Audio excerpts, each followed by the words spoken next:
natin para sa beef stick. Yan guys. Yan.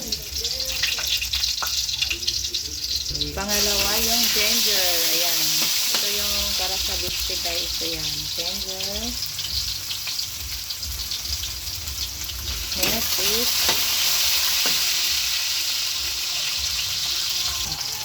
onion. Red onion. Yan guys. Yan. Yan. Ito na yung ano para sa beef stick. Ayan. Ito na yun. Ayan. Ayan. Yung beef stick. Ayan. Ayan. Ito na yun.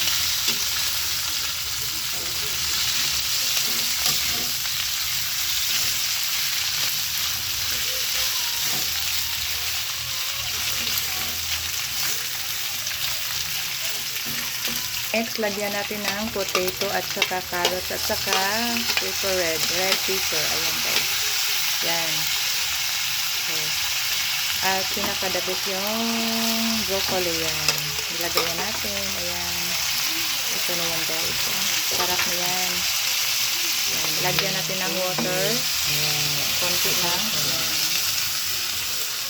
Yes. Napakuluin natin konti para ano. Pero ano na yan, luto na yan kasi ano na yan kanina. Ayan guys. Pakuluin muna natin ng sandali. Ayan. Ayan. Ayan. It's ready for it na. Ayan guys. Ayan. Ayan. Oh, yan. Sarap na talaga guys. Ayan. Ito yung pangatlo namin recipe. Ayan guys. Ayan. Ayan. Kumukulo na siya guys. Medyo lambot na. Tikman natin para ano, kung ano masarap na ba. Ayan. Tikman natin yung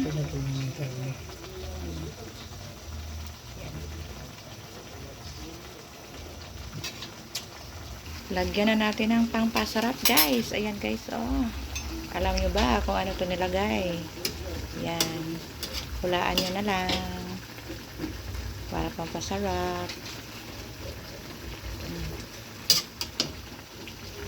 Yan, ito na guys. So, ano na talaga. Lagyan natin ng sarsa.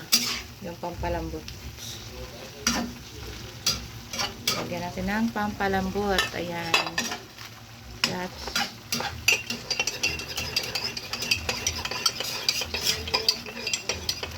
okay. Ito yung bahay, luto lang. Lutong bahay. Beef stick. Ayan. Yan, lagyan ng pampalambot. Yan. Okay. Yes. Yan na guys. Okay. I-shake siguro ni mo kaya ang katong kagay na. Yan.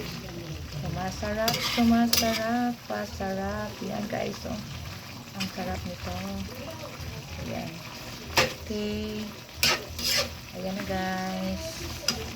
Ihain na natin. Ready to eat. Yan. Thank you for watching.